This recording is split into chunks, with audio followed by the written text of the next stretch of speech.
From the tank on the campus of the College of Staten Island, CSI Sportsnet welcomes you into NCAA Division II men's basketball coverage on the ECC network. In tonight's conference matchup, the College of Staten Island Dolphins host the Roberts Wesleyan University Redhawks.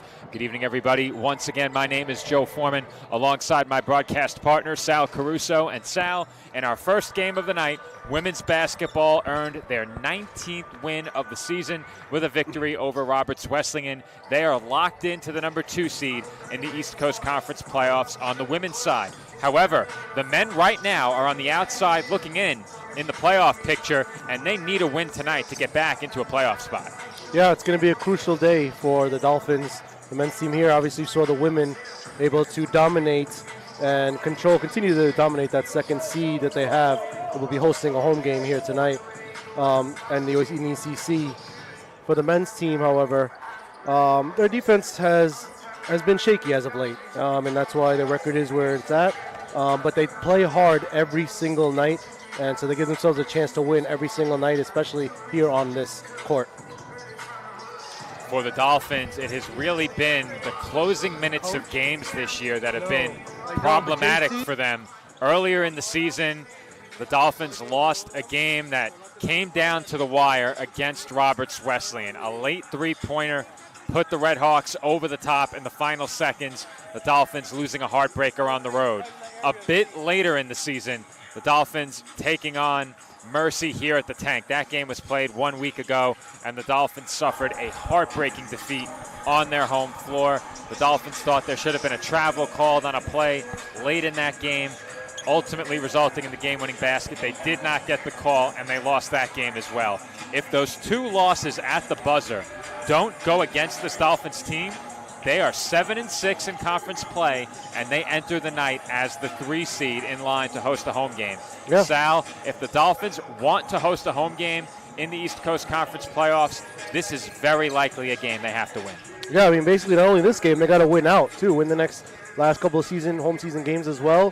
One on the road coming up before their senior day, March 1st. You win those, you put yourself in a pretty good position and get some momentum going into the playoffs as well. But again, a couple of, it just shows to show you those 2 possessions, those 2 losses come down to 1 possession. And at that time, it came down to 1 possession. The other team was able to make the shots. But, throughout the game, they got to do better of getting those leads and keeping them and expanding them. And when they're making a comeback, they got to continue to fight back and cut those leads short enough where they have a chance to come back towards the end of the game. Roberts Wesleyan right now, the number 3 seed in the ECC, but there is plenty of room for movement in the conference standings. The Redhawks have beaten the Dolphins this year, and their signature win in conference play definitely came when they defeated St. Thomas Aquinas College by 10 earlier this season. The Redhawks tonight can really tighten their grip on that 2 seed. They have Mercy right behind them, D'Youville right behind them. However, the Redhawks do have an advantage over both of those teams in the loss column. The Redhawks come in 6-6, Mercy 6-7, D'Youville 6-8, Queens then 5-7 in the 6th spot right now. The Dolphins are 5-8. In all likelihood, the Dolphins will need to win 2 out of 3 to make the playoffs, and they probably need one of those wins to come against Queens. If they only win 2, obviously if they won all 3, they will have defeated the Knights in the season finale on March 1st. But the Dolphins can't afford to look ahead. 1 game at a time on their home floor tonight. This is a game they have to have. Yeah, I mean, like you said, Joe, if they can win out in the next 2 games, they'll be 8-8 in conference play, and that's going to put them right up there for a potential nice seeding spot for the Dolphins. But again, they have to have a little bit of luck too, and hope that the other teams above them start to lose a couple of games as well. If I'm not mistaken, the Dolphins do still control their own destiny if they win all 3, because they would then overtake the Knights for the final playoff spot, though that I'm not certain of. I'd have to take a deeper look at the standings and see. Strength of victory basically is how it would go. You work from the top down if 2 teams are tied and have split the regular season series. If the Dolphins defeat the Knights on March 1st, those 2 teams will have split. You then have to look at strength of victory, and the tie-breaking procedures continue on from there. But we are just about 2 minutes away from the introduction of starting lineups and the playing of the national anthem. This has been the McDonald's pregame show. And when we come back, our starting lineups presented by Jimmy Mac's Italian Restaurant and Pizzeria. And your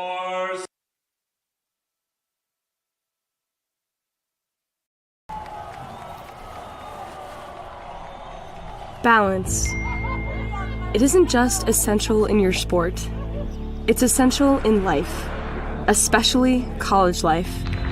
It's everything you need to thrive in school, in sport, and everything in between. The key is just finding a place where you can pursue it all.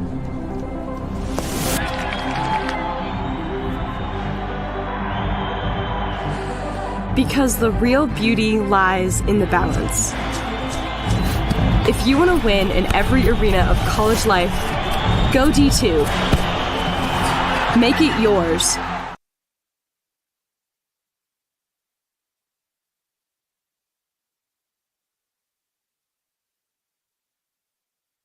And we are back from the tank where starting lineups are being introduced out on the floor. And as always, our starting lineups are presented by Jimmy Mac's Italian Restaurant and Pizzeria. First, for the visiting Roberts Wesleyan University Redhawks in numerical order, their 5 starters are 0, Malik Brooks, number 1, Arnado Camacho, number 3, Ryan Garwood, number 11, Zach Hicks, and number 14, Jermaine Taggart II. For the College of Staten Island, their starters in numerical order, number 3, J.J. Chestnut, number 10, Asa Kone, number 14, Chris Clancy, number 21, Aaron Goldstein, and number 23, Messiah Mallory. It should be noted before tonight's tip-off that Chris Clancy enters the evening just 3 points away from 1,000 for his collegiate career. Look for him to pick that up here tonight. Sal, it might take him just 1 bucket. He is a prolific 3-point shooter. Talk about Chris Clancy, right? So yeah, so I have a hard time hearing you over the PA announcer, Joe. Even I can hear you in my headset. But yeah, I mean, he's a terrific 3-point shooter. Smooth stroke, gets it off quickly, comes off screens really well, gets himself in rhythm. I'm sure he'll get it this game for sure. The Dolphins as a team this year are shooting just 31% from beyond the arc. That is way down from last year. However, they do have their 2-point guards, Justin Zeres and Aaron Goldstein, both shooting above 35%, or right around there anyway, from 3-point range. Goldstein shooting at 34.9% thus far, Zeres at nearly 37% from 3-point range with far fewer attempts. Another guard who sometimes gets a share of the point, J.J. Chestnut, he's shooting a respectable 33%.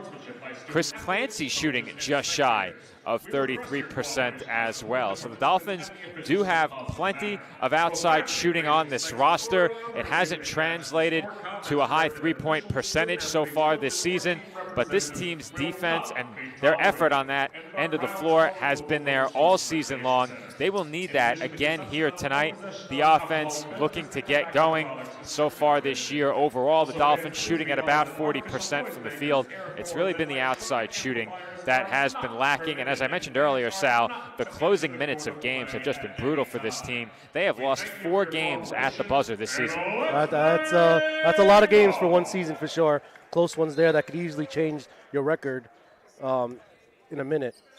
Right now, the Red Hawks losing the tip there. They're sporting their all-black uniforms away with red trims as the Dolphins come up in their white and blue-gray trim home uniforms. Staten Island possesses it first. The Dolphins in need of a win in conference play late in this season as they push for the postseason. This is Goldstein for 3. A bit too strong, and that's how we get underway. A missed 3-pointer for Aaron Goldstein and the Dolphins out of bounds to the Red Hawks. Yeah, first possession of the game, a 3. Not a bad look there. Aaron Goldstein, one of the top shooters, around 35% on this team, just misses that one. Well, Goldstein's had a really nice sophomore season after a good freshman campaign as well. Comes in averaging nearly 12 points per game. That's a bit up from last year as Malik Brooks goes right to the basket and scores. A strong move by Malik Brooks. He saw the opening, drove right on the Dolphins defense. Chestnut doubled, cross-court pass, Clancy. Now Mallory over to Goldstein. Chestnut looks to drive here. Hop step, floater, no good. And that was tipped out of bounds. It will stay Dolphins basketball. Strong move by J.J. Redick. You love to see him get to the rim a lot, and he does do that. Just couldn't finish there with the floater over the outstretched arms of number 11, Zach Hicks. Dolphins inbound with 20 on the shot clock. Kone had it stripped away from him. And States. It was States, the Red Hawks who stepped on the baseline. So we have a bit of a condensed setup tonight. We have the Roberts radio broadcast to our left. We have Tyler immediately to my left. And then our communications intern Andrew behind the camera tonight. However, he is right on top of Sal and I, and we do not have a good view of the right side of the floor. This is Chestnut on the kick out. He threw it into the Roberts bench. Yeah, it looks like JJ thought maybe he would have swung a little bit more to the corner there from Messiah, but Messiah was not there. He stood where he was, and hence a turnover. Early turnover for the Dolphins. They trail 2-0. Camacho gets the handoff. He now looks to attack, lost it, and has it back. 12 to shoot now, and Camacho lost it a second time, but he was fouled. Late whistle there, Joe. Looks like he lost the ball, and then they called a foul after the fact. There, in my opinion, once the ball is loose, if a player runs into somebody, that's it. At the line, the Red Hawks, number 1. Let the play happen. First free throw, no good.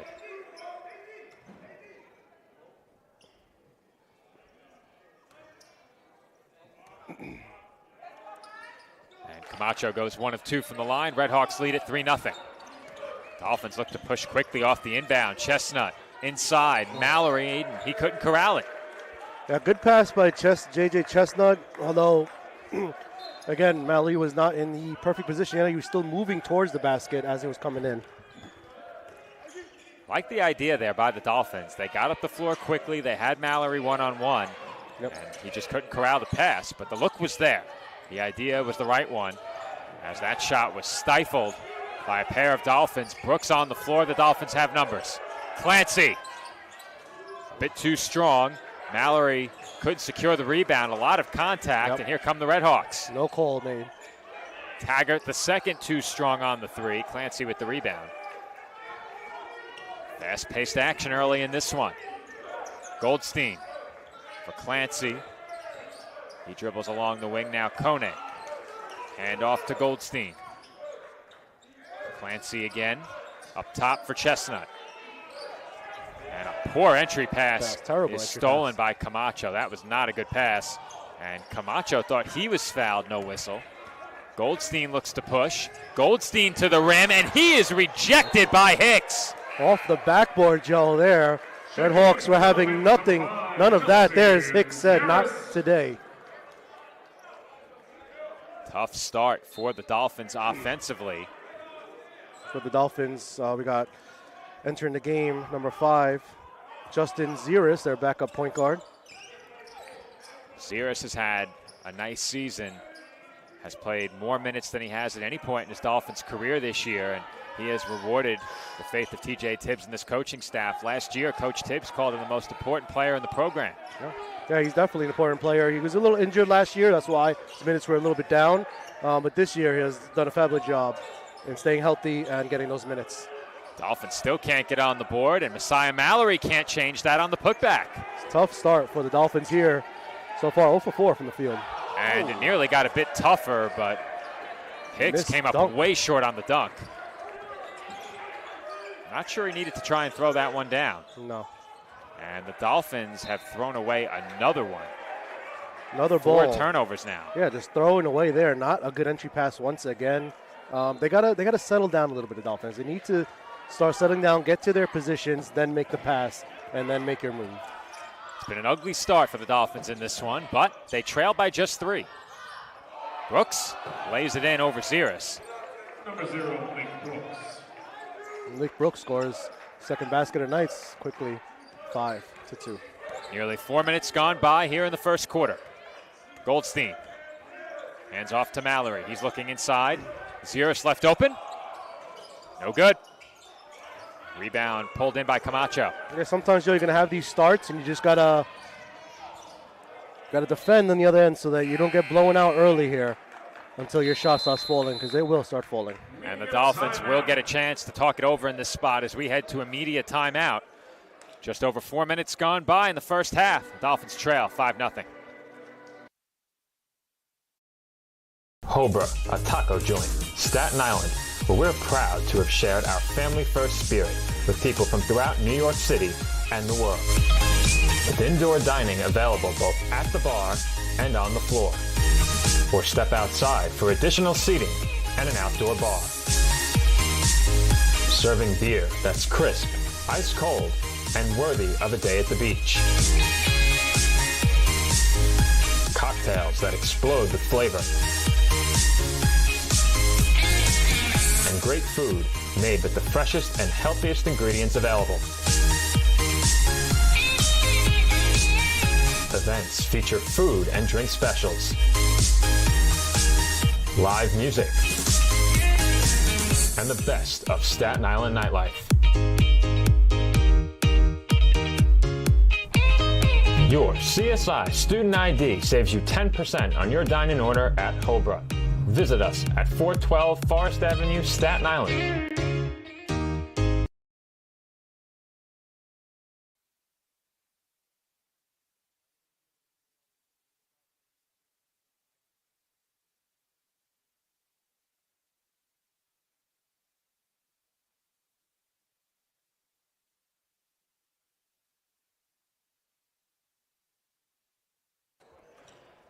15:50 to go in this first half. The Dolphins still looking for their first points of the night. They trail Roberts Wesleyan 5-0. Goldstein pressured, finds Clancy. Now Mallory right back to Clancy. Clancy looking for somewhere to go, has Mallory. Now Kone off the entry, and he can't finish. Kone will try again, he's blocked. It's a lid in the rim, Joe, for the Dolphins right now. That shot rejected by Hicks again. Zach Hicks with 2 blocks early. Definitely some size here on this Robert Wesleyan team there with Hicks at 6'5". They also got Targart, the second, at 6'3". So some size there. A little bit of a problem here for the Dolphins. Off the inbound, Brooks is doubled. Somehow got a shot off, couldn't finish. Dolphin defense has been there early, but as you said, Sal, a lid on that basket. Clancy off from 3 again. Rebound by Joey Poulin, who just checked in. At least the Dolphins are getting second chance opportunities now. A few offensive rebounds, though. They need to score. As you said, their defense is doing their part here, only allowing 5 points for the first 5 minutes. Well, I said it during the pregame. The defense has been consistent. It has been late in games and the outside shooting that has really hurt them. And Zeres can't get them on the board, but Mallory has an offensive board. Poulin has it now, can't finish. He tries again, and the Dolphins finally get in the scoring column. And it's finally their first basket here. Only took them 1 for 11 to do it. Took them 10 shots to get their first one there, and a few offensive rebounds at that. I think it was 12, Sal. Yep. As Poulin missed the first attempt. That's right. Live stats a little slow to catch up. That's the internet that's slow. I know That's Joe true. and Nick are right on it. Oh, yeah, definitely. They're No professionals. question. 1 for 13, Sal. Oof. So, and it's only a 3-point game, Joe. Only a 3-point game. Imagine you were on stats after that sequence. Yep, I could. You think so? Probably not. I Maybe in a couple of days. Days of practice. Exactly. You needed some work first. Yeah. Meanwhile, the Dolphins have yet another stop at the defensive end and a whistle at the offensive end of the floor. That'll be his first, and the Redhawks first in the first half. Substitution for the Redhawks. Number 5, Keon J. Carter enters the game for the Redhawks. Dolphins inbound with 22 on the shot clock. This is Goldstein. Goldstein crosses over, finds Clancy for 3. Bit short again. Poulin battling, has another offensive board. Mallory open. Splash. And of all people, Mallory hits the one to hit the 3. Probably not their best 3-point shooter, but he can knock those down when open. And just like that, we are tied at 5. Dolphins went nearly 5 minutes without a basket. They are now even. Our score knotted up at 5. 13:47 to go in the first half. We'll be back in 30 seconds.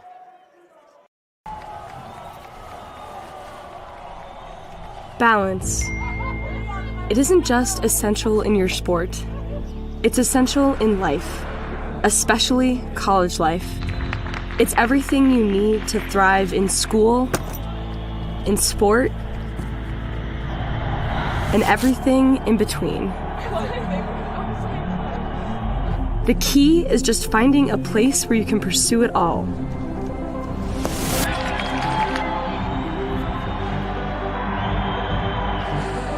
Because the real beauty lies in the balance. And we are back from the tank. We approach 13 and a half minutes to go in the first half, all tied up at 5. Redhawks basketball in the corner. Brooks thought about it. Back outside. Carter swings it. This is Camacho. Cross court into the corner. Brooks for 3. Too strong. And Mallory lost it. Still loose. And it will stay Redhawks basketball. What a fight for that rebound there. Messiah Mallory did all he could to grab that rebound, but just couldn't corral it. And it will stay with the Redhawks. But again, in defensive pressure in that possession, the feet were moving for the Dolphins, getting to every man that was open. Shamar Laddie and Mitchell Wiggin enter the game for the Dolphins. And the Redhawks throw that one away. They can throw it into the backcourt there. Though admittedly, I was not sure. I heard that in your voice. I didn't say nothing. Yeah? Heard the uncertainty as Camacho couldn't finish over Mallory. Putback attempt is good. Nasir Hammonds in heavy traffic off the offensive board. So both teams on the offensive glass heavy here to start. Laddie for 3. Laddie was wide open there. No one near him. He said, thank you very much. I will take this shot. At the other end, a wide open 3, too strong. That was Trey Kleitz from the corner. Poulin looking. Has Mallory, now Wiggin. Wiggin tied up, has Ziris. Ziris for Laddie. Laddie to the rim. Can't get the bank shot to go. And the rebound was pulled in by Hammonds. Strong move by Laddie, though. No call was made. Little contact there. For one of the shorter players on the floor, Shamar Laddie moves really well with the ball in his hands, but with a lot of strength and ferocity. He is not a player to shy away from contact in the mid-range and attacking the basket. Not at all. I mean, he may be a little bit short, but he's got that big body frame that makes him able to get into the paint easily and body some of the younger, maybe less as athletic and less as strong point guards in ECC. And just inside of 12 minutes, we head to a media timeout. The Dolphins lead it 8-7 with 11:59 to go in the first half. That's a timeout on betting. It completely changed the game, and you didn't even notice. Let me break it down for you. Betting ads are applying full court pressure and getting you to play the game. Many of you are falling for it and losing big money. Addiction is happening in some more than others. Now players are getting harassed by bettors. And we all know that's not how the game is won. So it's on us to be good teammates and draw the line to stay ahead of betting consequences. Dolphins fans, want to stay connected with everything happening at the College of Staten Island? Subscribe to our YouTube channel. Catch all the live streams, exclusive behind-the-scenes tours, the latest episodes of CSI Today Talks, student film showcases, and so much more new programming. Don't miss out. Hit that subscribe button now at youtube.com/College of Staten Island, or scan the QR code on the screen and stay in the loop with everything CSI.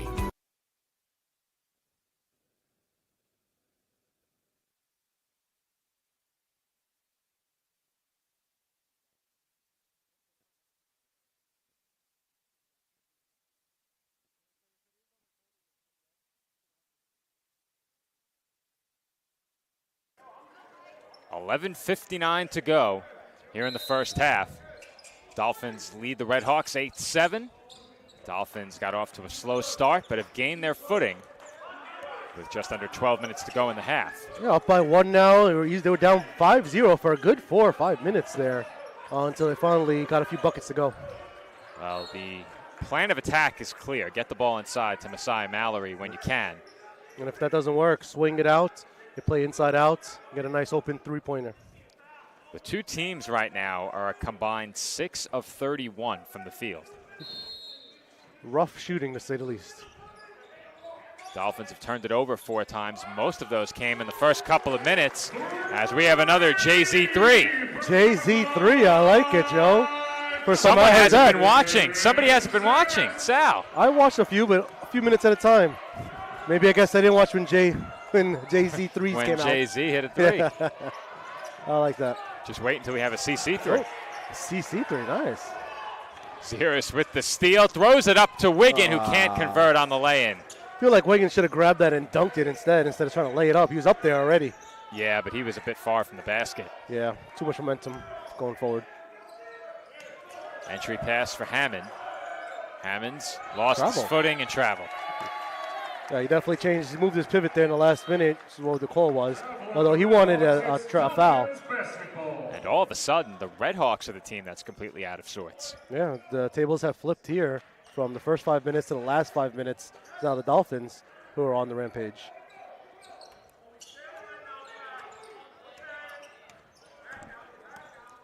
Zirus brings it up, 20 on the shot clock.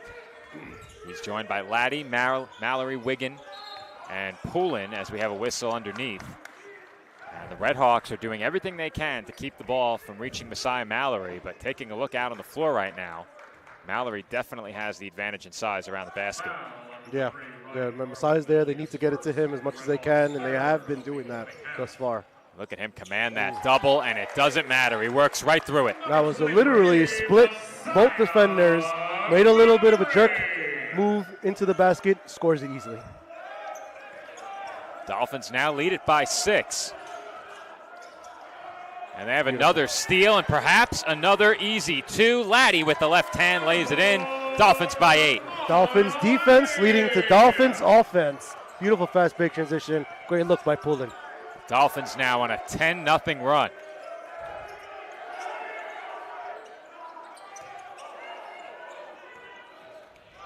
Hammonds defended by Laddie.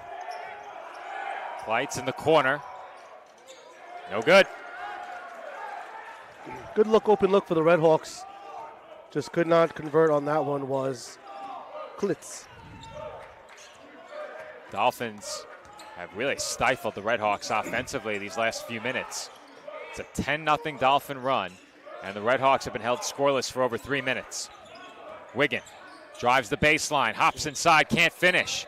And Poulin had the offensive rebound, but lost it. Out of bounds there. Poulin seems to be all over those rebounds here. Very good hustler off the bench.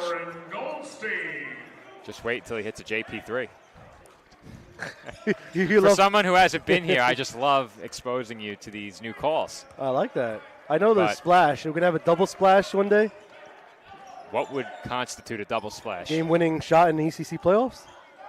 I think that's fair. All right. I'll exclaim splash twice if that happens, just for you. Thank you.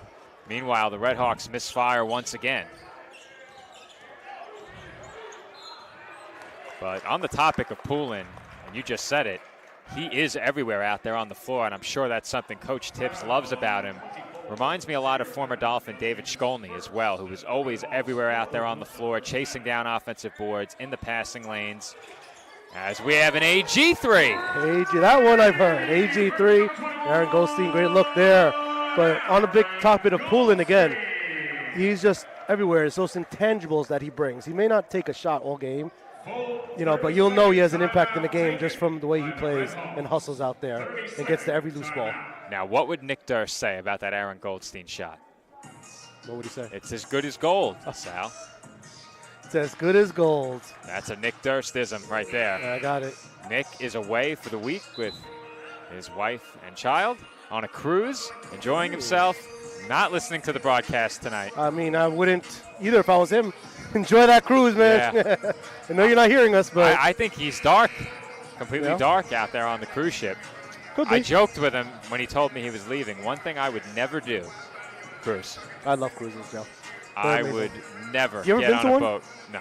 You can't. I would never get on a boat. I'm not knocking it. I'm just saying I would never do it. I see that. I would never get on the boat in the middle of the ocean. I'd be lost. But it's like a hotel on. Oh, I'm sure it is, but I have a job to do, Sal. I can't afford to take 2 or 3 weeks away. Right now, they're attending to a wet spot. in front of the Red Hawks bench. And who is the person who's supposed to be doing that part of it?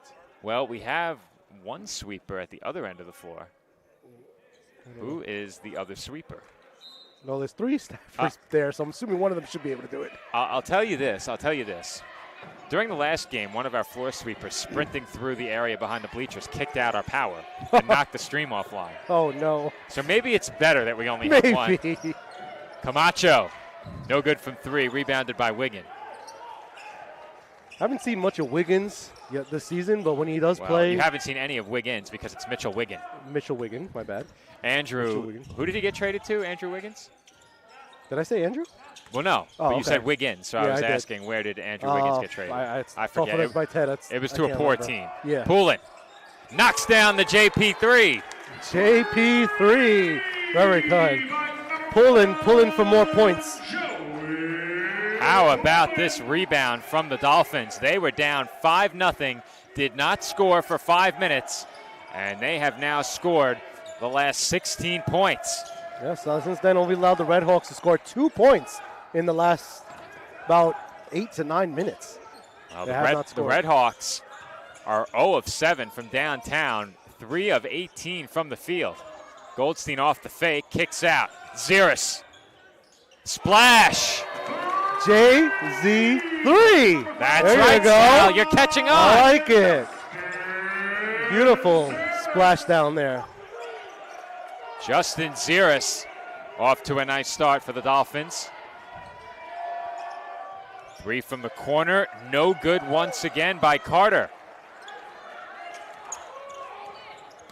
Dolphins now lead it by 17. The lid on the basket is now on the Red Hawks. Mallory triple teamed. Ziris for Wiggin for 2. You could tell Wiggin there wanted to dunk the ball, but just had enough on it, decided to just lay it in nicely. It's still 2 points at the end of the day. Big lead for the Dolphins, up by 19 now. It counts all the same.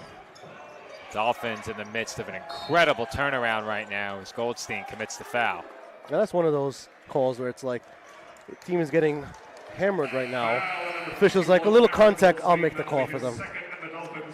Coach Tibbs loving the effort from his team, giving some emphatic high fives as they head back to the bench for this media timeout.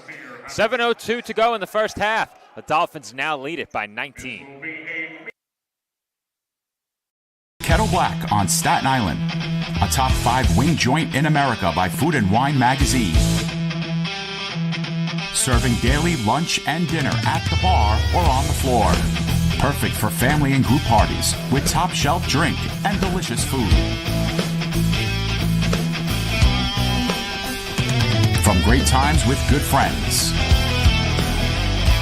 live sports and watch parties, to Staten Island's hottest nightlife. The Kettle Black features live music and DJs weekly.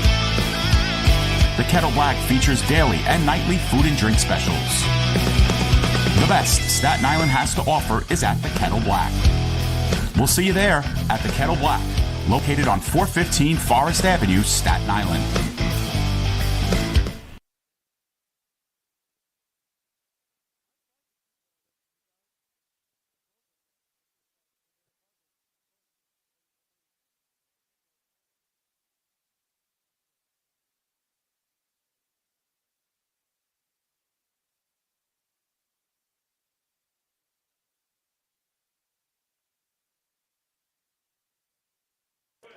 .02 to go in the first half. The Dolphins have turned what was a 5-0 deficit into a 26-7 lead. Dolphins right now are on a 21-0 run that the Red Hawks will look to snap at the line right here.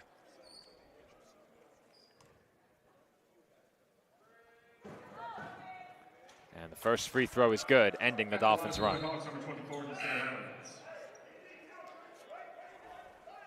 Got Hammonds there, Nasir at the line, looking back at the crowd, making some noise as he let that free throw go.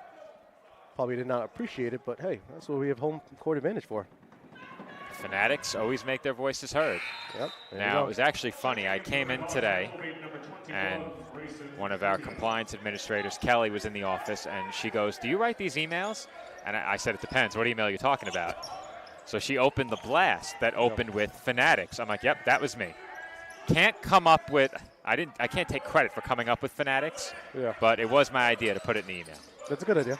Very good. I like it. Dolphins lead 17 points. Clancy for Wigan threw it away. And a turnover there. We haven't seen a turnover in Dolphins since the early going in this game. So far so good in terms of controlling the ball. Dolphins had 4 turnovers within just a couple of minutes. Right. That was their first since that time, as you mentioned. So they've been much better about ball security since the opening minutes. As a travel is called on Taggart the second.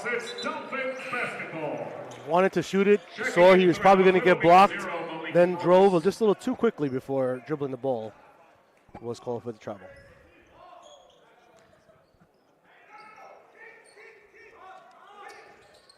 Call coming in from the bench for the Dolphins here as Chestnut was being pressured. This is Mallory, top of the arc, surveys the floor. Mallory out to Chestnut. Chestnut on the drive, layup, rolls off. And the rebound is pulled in by Camacho. Good strong move by JJ there. Would drop normally for him. Quick passing, open 3, short. That attempt by Garwood wouldn't go. Wigan now goes at Garwood. Can't get the bank shot to go down. Pulling again with another rebound. He really is everywhere. On the offensive rebound. Clancy. Entry pass to Mallory. Mallory goes to work in the post. Gets inside. Double team stripped and stolen away by Camacho. Taggart. Puts one up. No good. And we will stay right here. Checking in for the Dolphins, number 24. Defensive pressure continues for the Dolphins here. As the Red Hawks will get another possession real quick. As for the Dolphins, they do have a substitution in the game. Kone entered the game along with Blake Wilson. Blake Wilson, that's correct. Garwood floater. Yep. And he draws the foul. And Garwood might have hit his head on the way down. Yeah, a bit of a hip check there by the Dolphins, which is, at least after the shot, still a foul.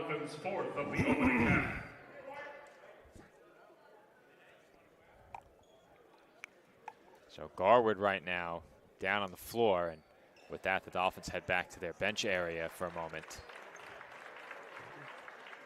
Seems to be okay. Getting up, getting ready to shoot those free throws. Clancy with a good show of sportsmanship as well, shaking his hand back on the floor. Yep.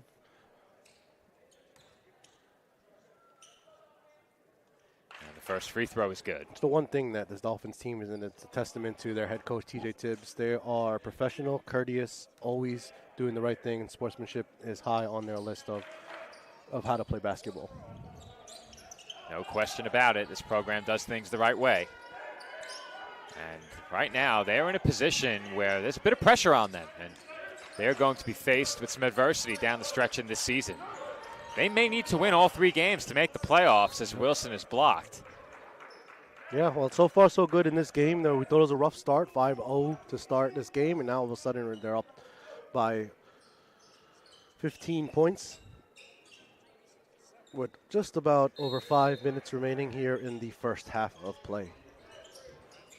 Clancy receives the inbound now. Kone hands off to Chestnut. 12 to shoot. Chestnut tied up. Poulin out to Clancy for 3. Splash! And with that basket, Chris Clancy has reached 1,000 career points. Congratulations to Chris Clancy. Not an easy feat. 1,000 points in his Dolphin career. Well, it's 1,000 points in his collegiate career. He transferred. Oh, excuse me.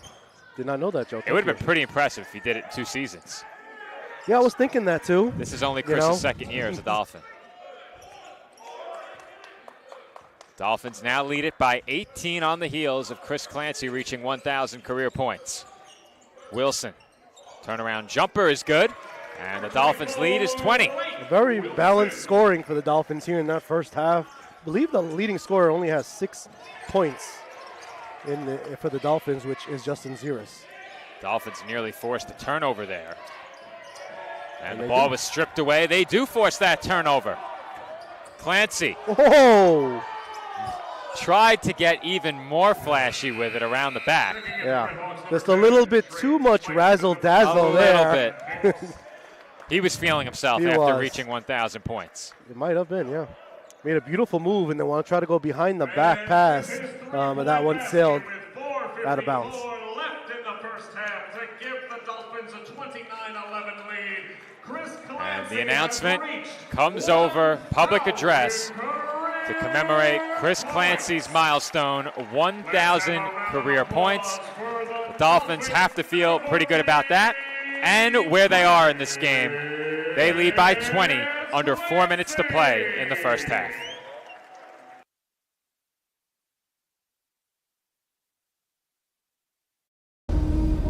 NCAA athletes don't just compete, they make history.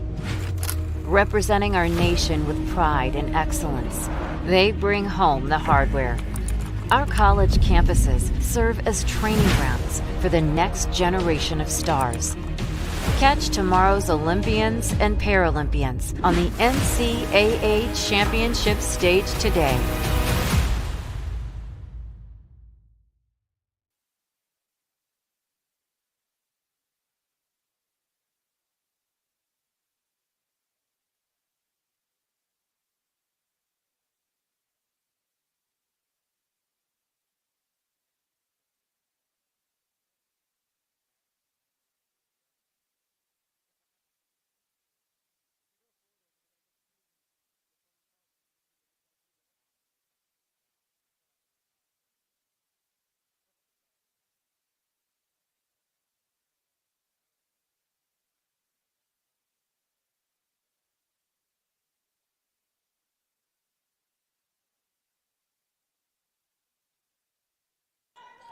.357 to go in the first half. The Dolphins lead the Redhawks 31-11.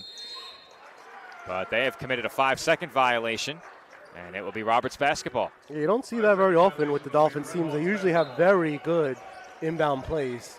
That time just couldn't find anybody. The Redhawks defense a little bit better. Well, we saw during the women's game a 10-second violation, now a 5-second violation here in the men's game. On the wing, Brooks left open for three. Brooks nails another three. That's his first three of the night.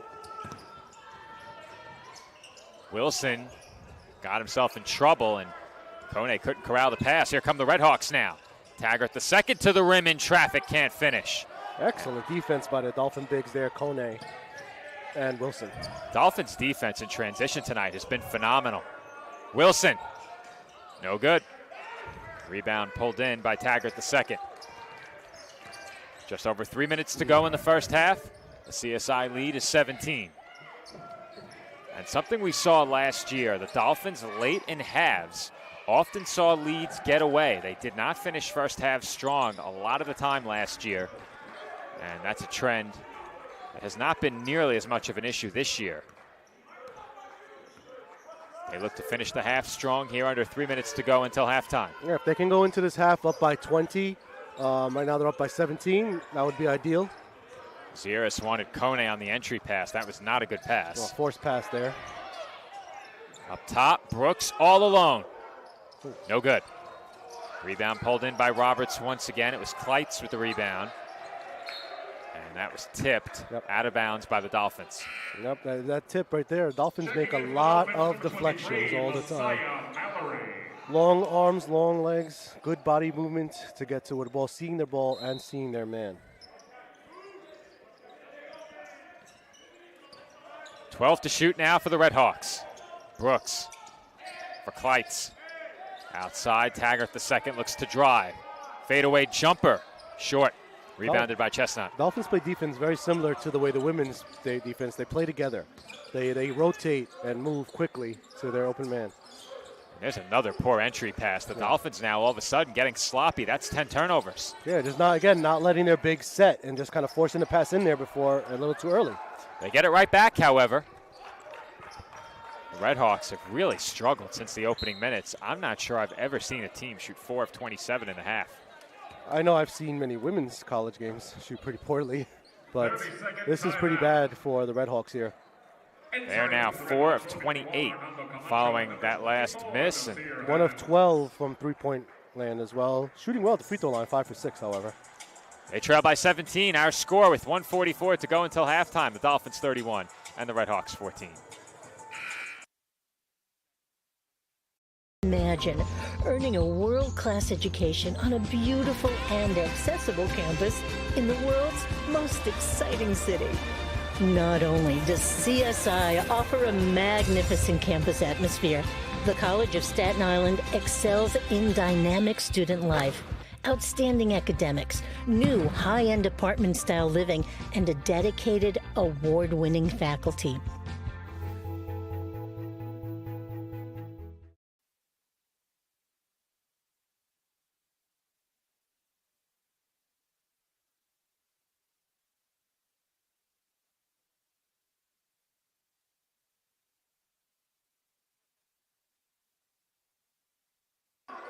Under 2 minutes to go in the first half from the tank. Dolphins lead it 31-14. Chestnut looking. Finds Wilson. Entry pass. Another high-risk pass. Yeah, Joe, just another one. 3 Red Hawk defenders were in the paint right in front of Mallory. And for some reason, they still tried to get it to him. Luckily, this time he got fouled. It looks like the game plan is to feature Messiah Mallory, and the game plan has worked thus far. Mallory in this game has just 5 points, but we've seen a lot of open shots on the perimeter as the defense is drawn into Mallory. It's a good ball movement by the Dolphins that is making it a little bit easier for them since they are double and triple teaming Messiah Mallory.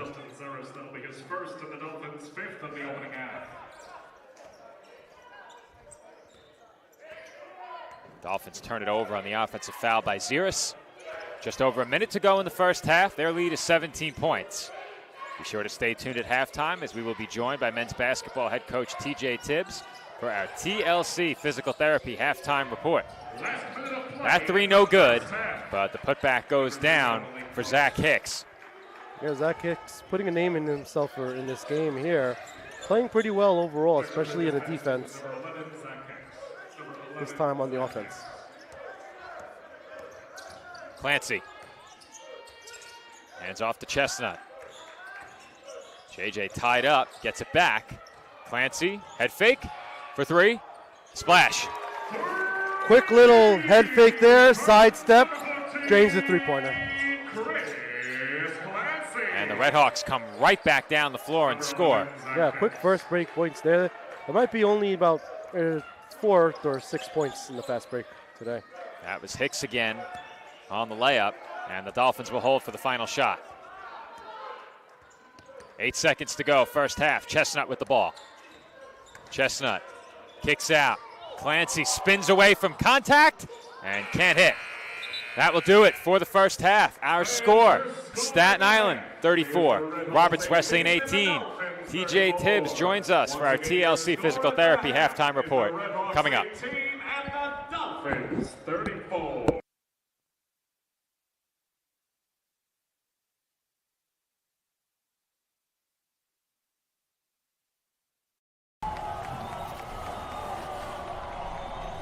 Balance. It isn't just essential in your sport. It's essential in life, especially college life. It's everything you need to thrive in school, in sport, and everything in between. The key is just finding a place where you can pursue it all.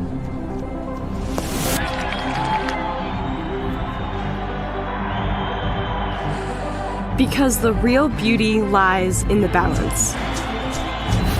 If you want to win in every arena of college life, go D2. Make it yours.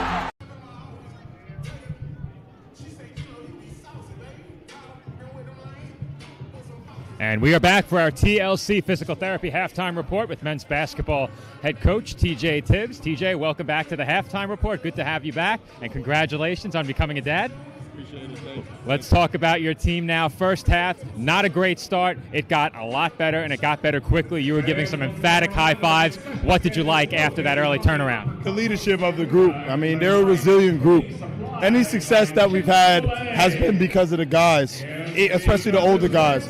So we came out in a slow start, and that's on me. I got to have these guys more prepared to play the game, but they responded. Of course, when we make shots, we're going to look better, but I love the defensive effort. I love you have freshmen out there, Mitchell Wiggin, Joey, effort. Shamar Laddie didn't play a minute last game, came in, effort. So I love how they responded, and we need to continue to do that. And speaking of making shots, Chris Clancy made a big one, 1,000 career points for him. What has he meant to this program in his time with the team? Well, honestly, a lot, but I'm going to tell you what he means to me. I've known that kid since he was in the 4th or 5th grade. He actually watched me play here when I was here playing.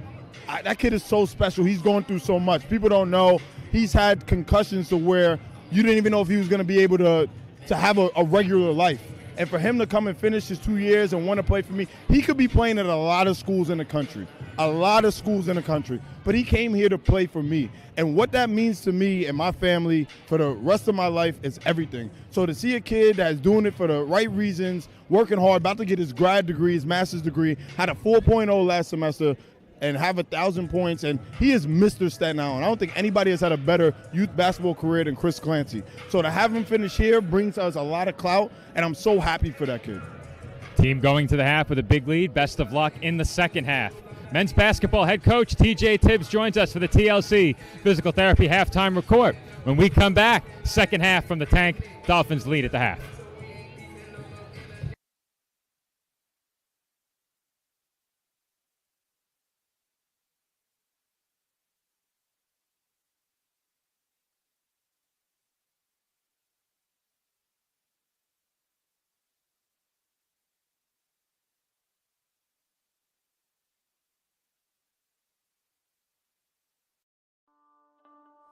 Basketball has a special place in my heart because of the experiences it has given me and the purpose I have found along the way.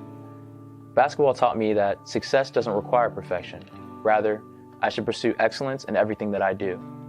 Basketball has led me on a journey where I've accumulated numerous life lessons to value relationships, practice integrity, and demonstrate commitment. I've learned to welcome mistakes and not only accept adversity, but embrace it. It has the unique effect of eliciting talents in someone which would have otherwise lain dormant. It is something that builds character, an element that is essential to a player's growth and development. You sometimes wonder if all the mornings and late nights are really worth it. Then you look to your left and right, and you see your teammates beside you, and you know you're not alone. And it's comforting. When you're part of a team, there's a special joy in playing for something bigger than yourself. Basketball taught me how to embrace a community. Like music, it brings people together. When you make contributions to your team, your program, it's a rewarding feeling knowing the impact you have on the larger community when you observe how much it inspires the people around you.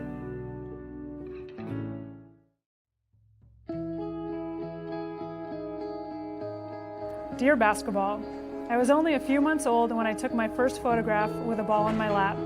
From that moment on, you never left me. Growing up in a small village in upstate New York, 2 miles from the Canadian border, you were my constant go-to for fun and entertainment. No matter if there was 3 feet of snow or the sun was scorching hot, I always found a way to be with you as you brought me so much joy. As a child, you always had a way of bringing the neighborhood kids together. Every day we would find our way to the circular paved patio I had in my yard with an 8-foot rim nailed to a tree. It wasn't the classiest court to play on, but it worked for us, and it's where my passion for you began. Little did I know you would take my friends and family on a journey of a lifetime. It was from you where I learned to be brave, courageous, and adventurous, that if I stuck with it through my moments of failure, disappointment, and heartache, I could achieve anything I put my mind to. Like attending Duke University on a full scholarship where I was able to surround myself in greatness both in the classroom and on the court. It is here where I truly learned how to step out of my comfort zone and discover what I was made of, refusing to let my insecurities and fears hold me back. Gail Gueston Course and her incredible staff, along with my teammates, gave me a family away from home that I could have never dreamt of as a little girl.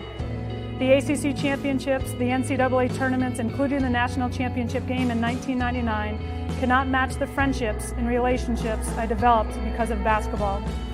See, I find it to be the relationships that we develop through our sports participation that are in fact the most meaningful and memorable. Basketball, you have given me a life team that I can never repay you for.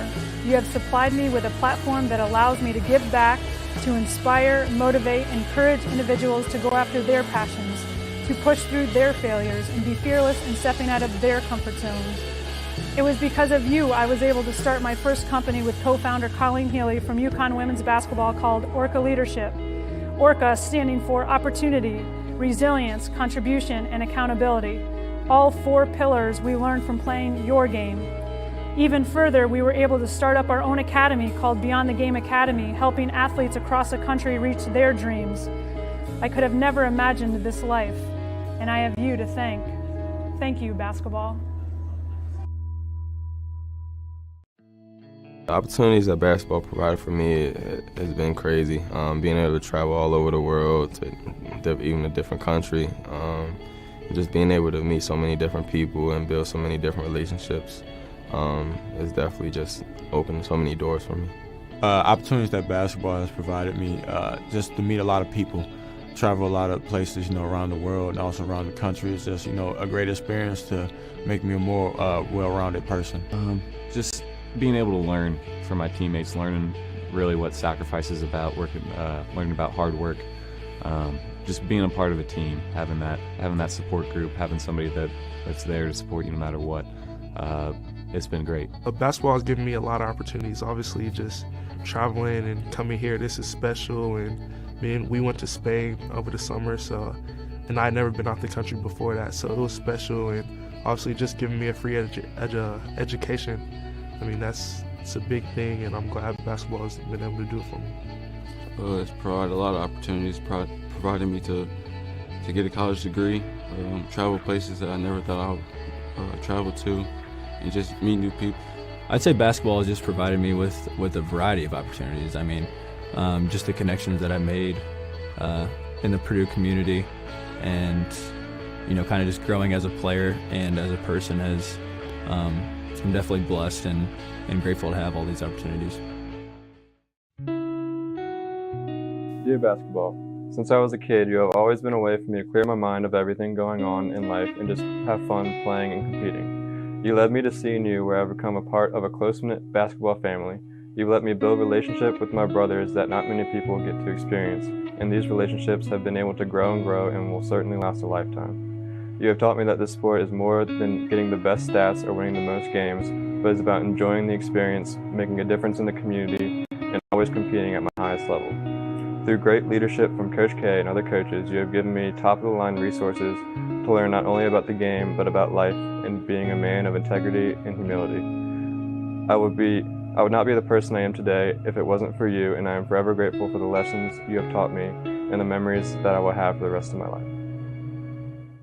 College basketball has provided me with a platform to not only have fun on the court and be around some amazing teammates, but also kind of supplement academics with just another side of the Notre Dame experience, because sports are such an important part of the tradition there, and being a part of the Notre Dame sports tradition in any way is just an incredible honor.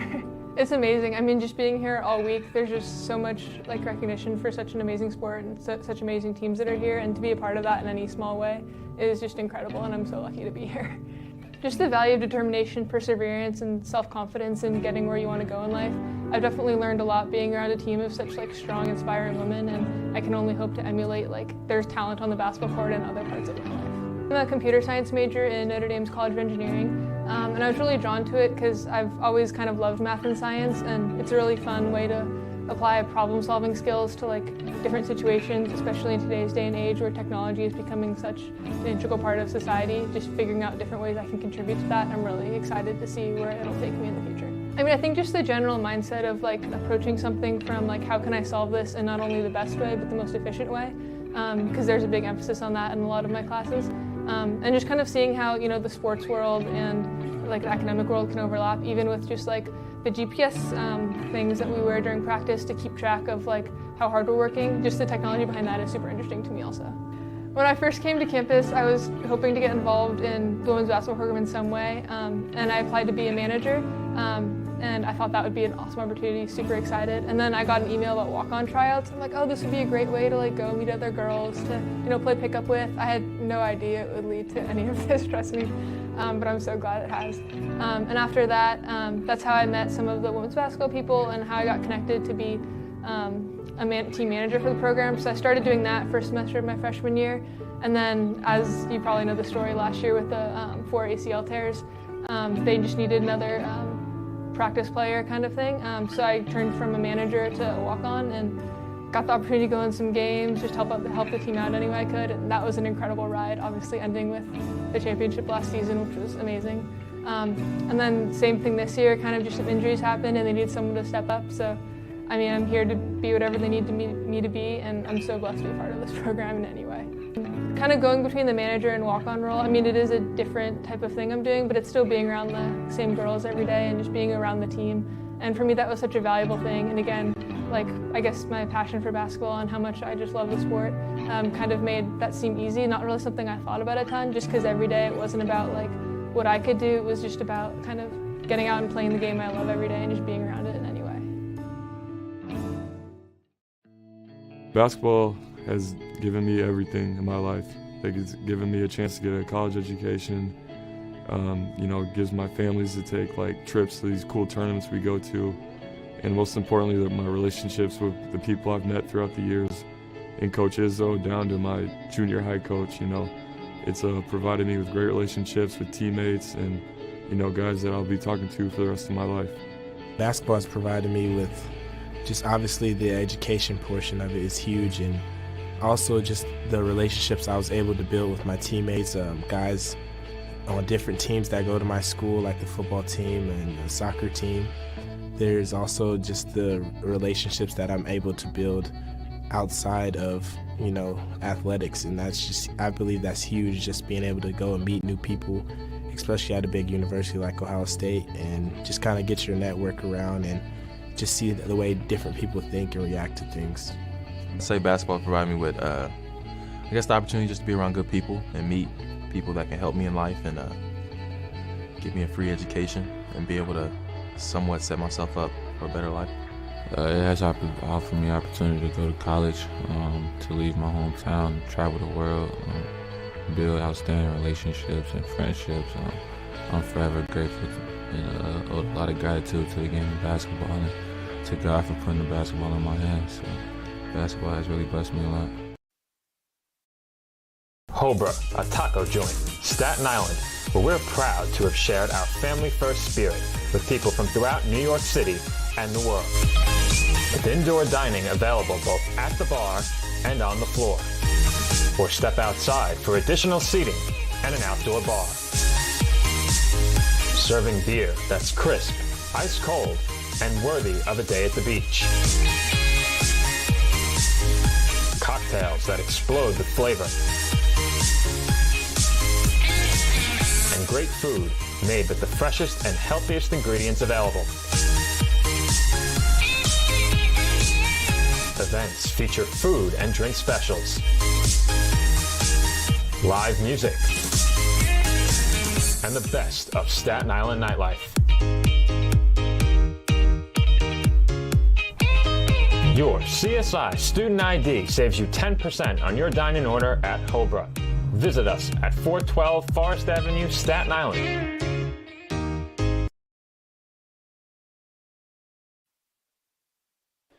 And we are back from the tank for the start of the second half between the College of Staten Island and Roberts Wesleyan University.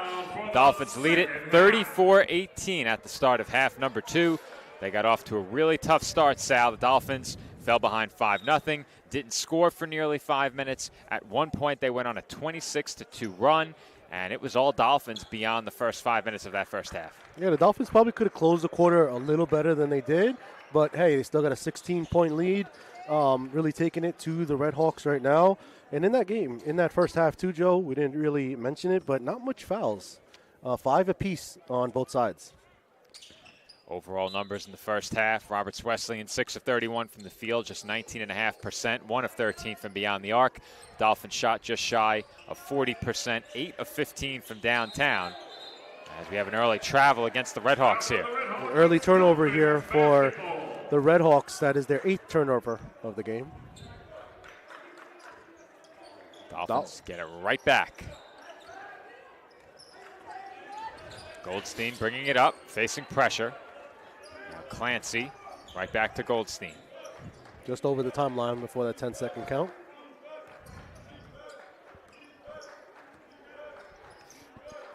Goldstein for Clancy, gets it right back again. Goldstein, Kone right back to Goldstein. No good. Good transition defense by the Dolphins as Red Hawks try to push.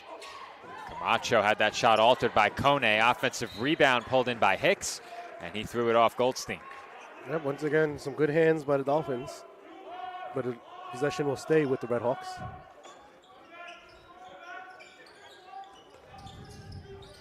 Camacho swings it. This is Brooks. Brooks backs in traffic, threw it away. Goldstein up to Clancy. Clancy dribbles it back out. Now Goldstein on the drive into the corner, and Chestnut made the save.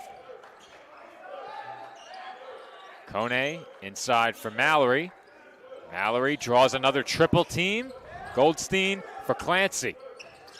Clancy lobs it up. It's tipped in by Mallory. I do not think that was the intention of Mallory there, but he made that tip and look easy. What a pass. Beautiful. Full length of the court. In response, go the Redhawks. And Hicks drew the foul. That seems to be their game plan here to start the second half.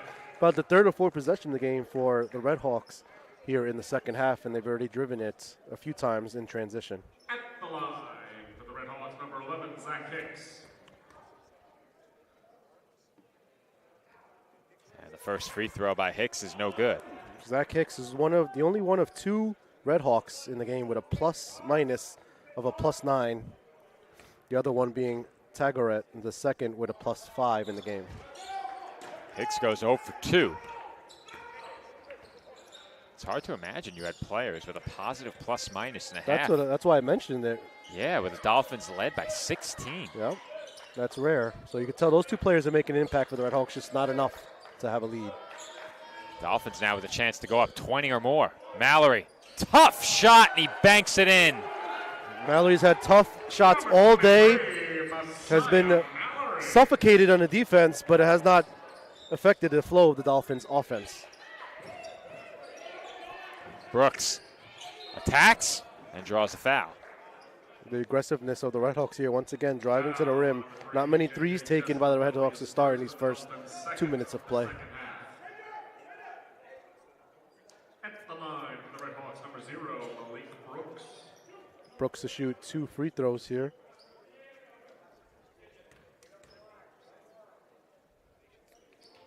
First is no good. He's 0 for 1 on the day. Second free throw of the night. 3 straight misses from the line now for Roberts. Brooks also leads them in scoring with 7 thus far. Dolphins led by Messiah Mallory with 9. And Brooks knocks down the second free throw.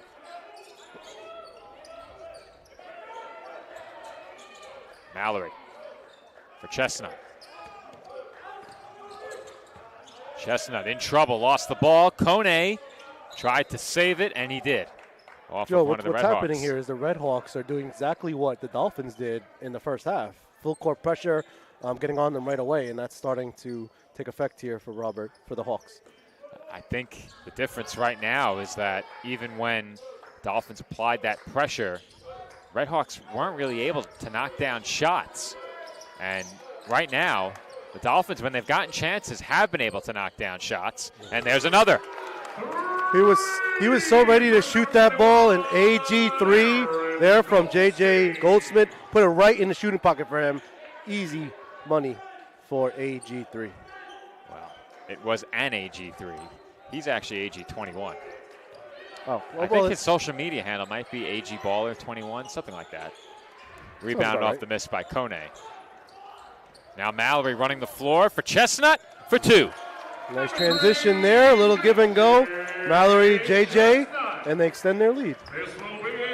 Dolphins continuing their strong play early in the second half. They now lead it by 24. Our score, Staten Island 43, Roberts Wesleyan 19.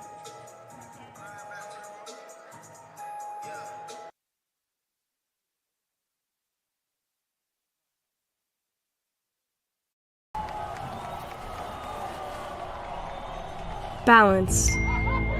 It isn't just essential in your sport. It's essential in life, especially college life. It's everything you need to thrive in school, in sport, and everything in between. The key is just finding a place where you can pursue it all.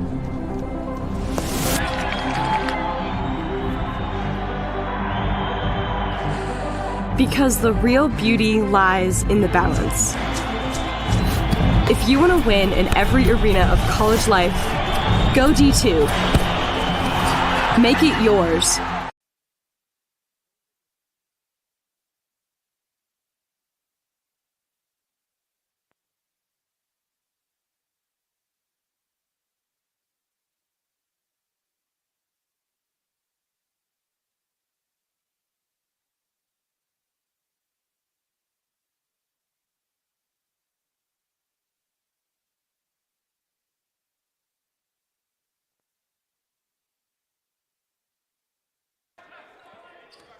Under 17 minutes to go in this game. The Dolphins have opened up a 24-point lead early in the second half. Picking up right where they left off in half number one. As that shot by Haggard II is too strong. Mallory has the long rebound, and Mallory has the slam. Hammers that one down, knew exactly what he wanted to do with it. Two-handed jam. Right out of a timeout. A missed shot, a fast break dunk, and now a turnover. And there's the IQ of J.J. Chestnut there. Knew he did not have a pass to throw, did not want to turn it over, never throw a pass right under your opponent's basket. Threw right off of his defender there to secure the possession. Thus far tonight, this Dolphins team making a statement. They lead by 26. They are still looking to push.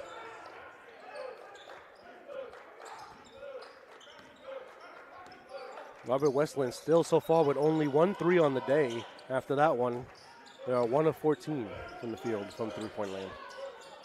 Goldstein. Oof. Just sent the souvenir into the crowd. That one, probably Wembenyama might not have been able to catch it. Yeah, I don't know. It's a little high. Have to have your head on a swivel in the stands.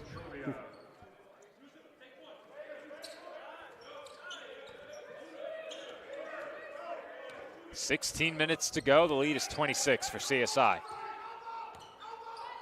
Incredible that they've held Roberts Wesleyan to just 19 points in 24 minutes. Only 1 point here in the second half. If you played nearly a little over 4 minutes now. This is much like how the Dolphins started the game. Yep. Turnovers, missed shots, just not in sync offensively. And great defense there by Kone. Kick out to Camacho. Too strong. It's just the Dolphins' defense is there at every single possession. Every shot they take, there's somebody there, not getting anything open. The entire Dolphins bench was on their feet during that last possession, loving the defense. I mean, you love to see that. Most of the time, benches get excited from big offensive plays, but when you see one on the defensive end, you love to see it. Chestnut lobs it up to Kone. It's poked away. That one a little forced. 3 defenders in there. Camacho to the rim. It's rejected by Mallory. Beautiful timing on that rejection by Mallory. Hammonds going to work against Goldstein. Finds Camacho for 2. Yeah. That time, a little bit too behind the basket was Mallory. Obviously did not want to get called for a foul there, so decided to just let him kind of lay it up there. Dolphins are up big anyway. Goldstein being harassed up the floor by Carter. Kone. Right back to Goldstein. Now Hammond's all over him. Mallory has Camacho on him. Clancy with 5 to shoot. Fakes. Goes up. And does not get the roll. Rebound. Kone, but he stepped on the baseline. I was just about to say, Joe, what a great rebound in traffic by Kone, but then foot kind of just stepped on the line there. So turnover for the Dolphins. Media timeout with 14:24 to go. The Dolphins lead it, 45-21. Campuses nationwide, the NCAA is making transformative changes for student athletes.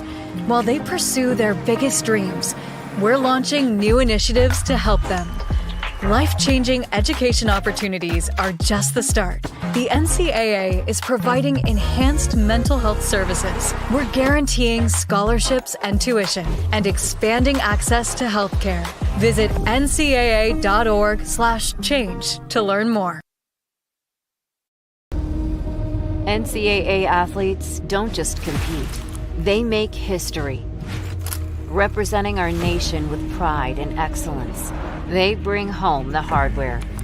Our college campuses serve as training grounds for the next generation of stars.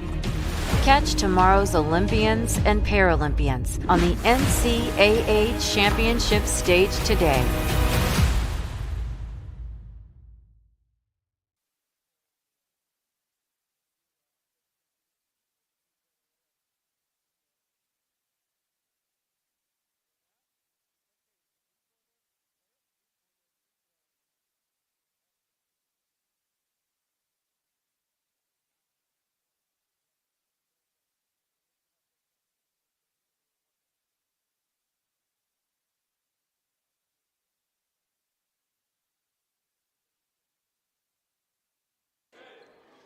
.24 to go here at the Tank. CSI lead is 45-21. It is Redhawks basketball, and a sense of urgency very slowly beginning to rise here for Roberts Wesleyan. Still plenty of time left. And a foul is called against the Dolphins there. Carter drew the contact. Sure sounded like a lot of ball on that one, but the foul is called. You might be biased. Just maybe. Only maybe. Just a little bit, maybe.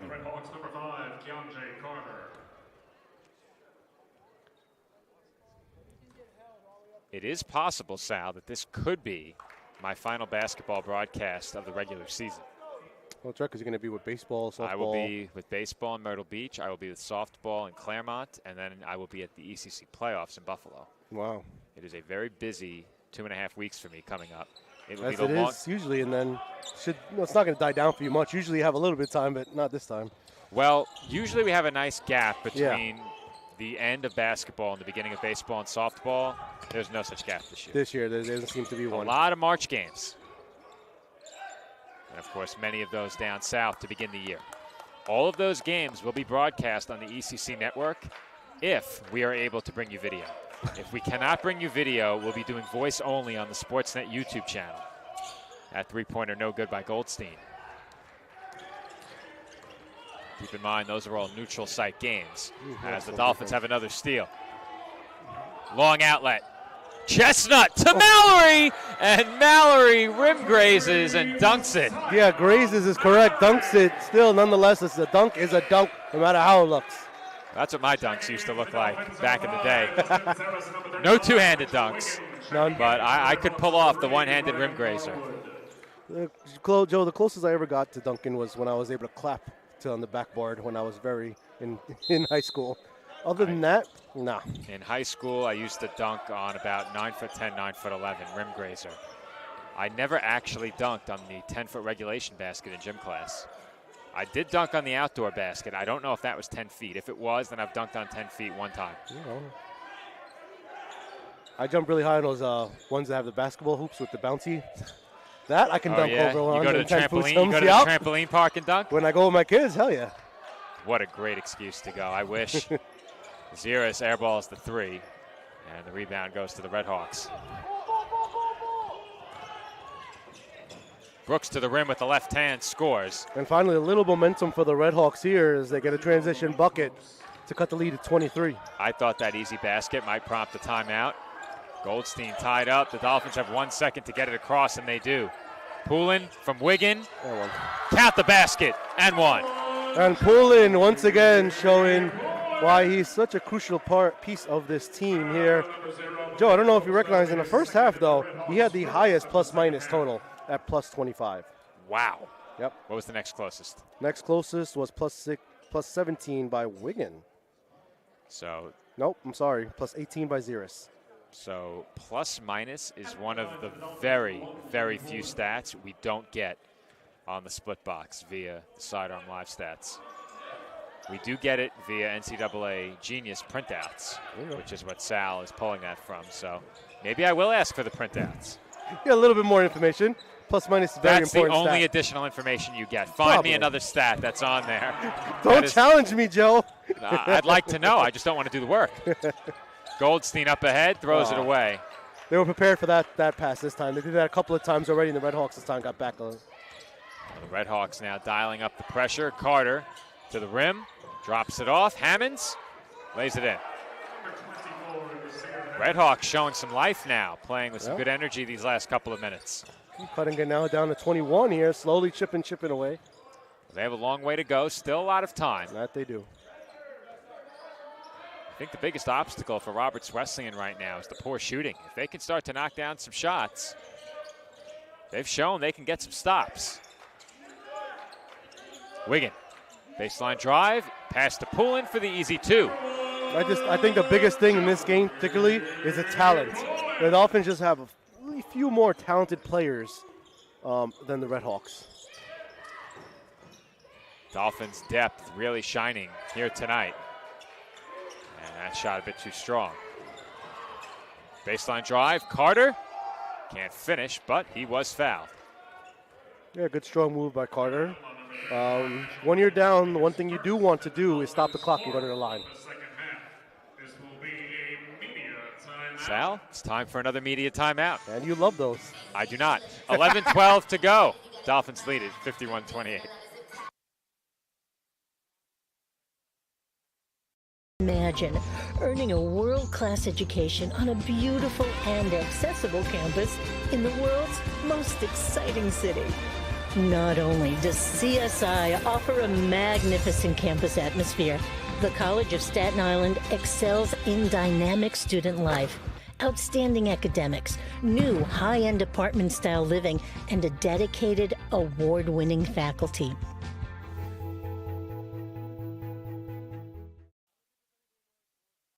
In a very historical school, and we really have to recognize as students on this campus the amount of sacrifice that has been bared for us to be able to receive education. CUNY has really inspired me to think creatively and think differently about how it is we listen to one another. And so long term, my goal is to continue that pattern. But I think I'd encourage students to attend CUNY because the faculty here is truly amazing.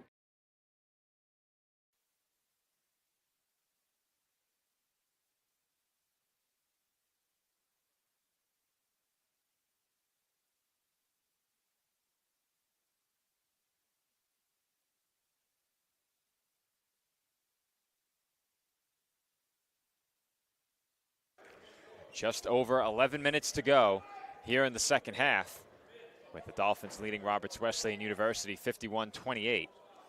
Keonjay Carter at the line. His team trailing by 23 points, and the woes from the line here in the second half for the Redhawks continue, now 2 of 7. Yeah, not a good start here in the second half at the line. In the first half, they were 5 for 6.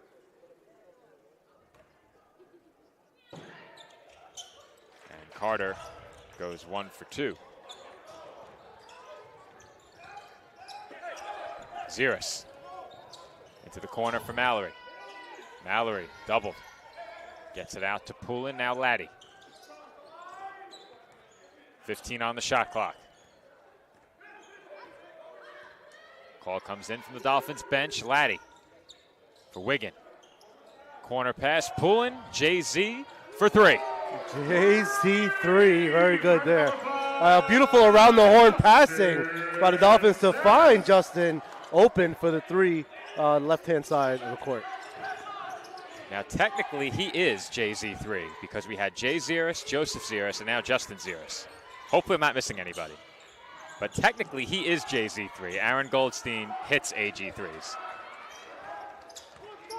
Dolphins force another miss. Poulin in the corner now, back out to Ziris. Now Laddie. Dolphins do a really good job of spacing the ball out and finding their open man. Laddie for Ziris. On the drive, gets inside and floats it in high off the glass. Beautiful job of splitting the defense there with one quick dribble and off to the races to the basket, wide open. Ziris has had a really nice night as the Dolphins nearly forced another turnover. Yeah, Mallory just out of his hands as it went out of bounds. Well, now leading by 27, the Dolphins may very well have put this game out of reach with under 10 minutes to play. And this win, if they are able to secure it, means plenty to this men's basketball team, because if they did not win this game, their playoff hopes would be on the verge of dire jeopardy. Yeah, I mean, as you said it earlier in the broadcast, every win is crucial at this point for the Dolphins. So here to secure this one early in the second half is key for the Dolphins. If the Dolphins did not win tonight, I think you'd be in a must-win situation for each of the last two games. With the win here tonight, there is some margin for error as Mallory was fouled. Yeah, that time 2 Red Hawk defenders on him. On the call was on number 11, Zach Hitz. Going back to the ECC standings and taking a look around the conference tonight, Queens has knocked off Mercy tonight. That actually hurts the Dolphins quite a bit, because Queens, 5-7 entering the night. If they've updated the standings, as they have, they are now 6-7. So that actually hurts the Dolphins quite a bit and gives them a bit less of a chance of hosting that home game. It's the top 6, correct? It's top 6 that get in. 3 and 4 host a home game. With the loss tonight, you're going to have the Dolphins improve to 6-8. Loss for Roberts Wesleyan, that is. Roberts would drop to 6-7. So you're going to have a 3-way tie at 6-8. The Dolphins have the tiebreaker, I believe, with Deauville by virtue of a win tonight. But I'm actually not sure, because Roberts has beaten the Dolphins already. I am not sure how the tiebreakers would shake out. At 6-7, Roberts, I believe, would stay in the 3, even with a loss. So they still would control their own destiny. Yeah. But it probably matters on, like you said, the team wins, who has that up. Roberts, if they win their last 2, as that goes through Kone's hands and out of bounds. Sloppy play the last couple of possessions. Roberts has Damon to end the season, so you'd have to think they probably won't win that one, given what we've seen from the Wildcats. It has been Damon bulldozing opponents all season. I mean, regionally ranked number 1, I believe. They are the only undefeated Division II program in the country. Yep, that's amazing. Amazing feat for ECC and Damon Athletics. Much props to them. It has been an incredible run. But they finish against Damon. They have UDC and Deauville in between. So if you're Roberts, I think you have to win those 2. And then assuming that they can't knock off the Wildcats, which in the last game of the season, they'll be motivated to do, especially if Damon's still unbeaten. But if they can't do it, they would finish 8-8 in conference play. Meanwhile, the two teams here just trading misses. Yeah, pretty much back and forth. If they don't knock off Damon, they would finish 8-8 in conference play. I think that's enough to keep them in the 2 seed. That should do it. Definitely going to be an interesting couple of weeks in terms of the standings here for the men's. See where everybody leads. Obviously, Damon's going to be the 1 stack. Most likely would be number 2. It's that 3 to 6 spots there that's going to fluctuate. The Roberts win over Stack gives them the fast track to the 3 seed as the Dolphins turn it over, because only Damon has beaten Stack outside of Roberts. And if you tie with a team, unless they've swept you head-to-head, the tiebreaker goes to strength of victory against conference opponents, and the strongest win in the conference this year belongs to Roberts Wesleyan, because they have beaten the number 2 seed Stack. Yep. Yeah, so that was a key win for sure early in the year. You hope that that's not a determining factor, but if it is, it very helps them. I would bet that we're going to have a tie for the 3, the 4, and the 5, and that strength of victory is what breaks the tie. So in that situation, we'll end up as the... Well, if the Dolphins knock off Queens to get to what would be 8-8, they would have to get to 8-8 to be in that conversation, which means they have to beat Malloy as well. But if the Dolphins knock off Malloy and knock off Queens, they would be 8-8. Roberts, based on the results earlier this season, I would think likely to finish 8-8. They would certainly hope that they finish 8-8. Looking back, they did lose to Deauville earlier this year. So you have to keep that in mind as well. They lost to Deauville. They play them again.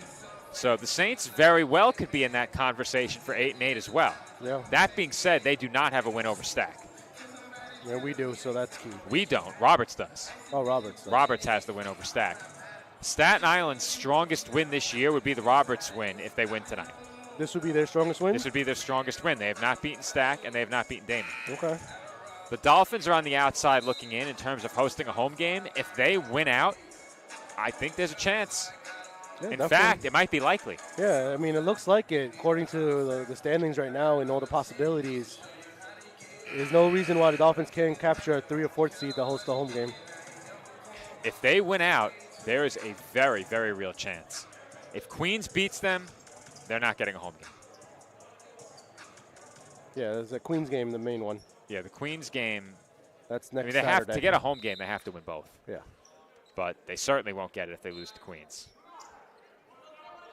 It's possible that it could get a little fluky, and they could get one if they lost to Malloy, but it's very unlikely.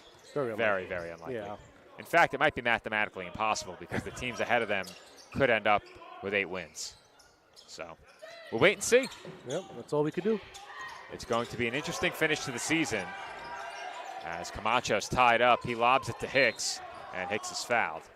It was Hicks was not expecting the lob there. Thought he was just going to kind of give him a quick pass so he can go up strong. Instead, tried to jump for that alley, which wasn't a very good pass as an alley-oop anyway.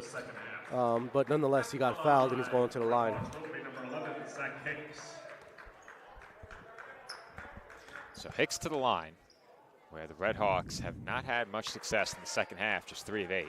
You know, not too much there. First half, like I said, 5 for 6. Shot it pretty well. This time getting more aggressive, which is why they're getting to the line a little bit more. But they got to make those free throws, and deficit continues to just grow. It's still 24-point lead. Dolphins defense has just been stifling tonight as they nearly forced another turnover. There it is again. And did they force it is the question.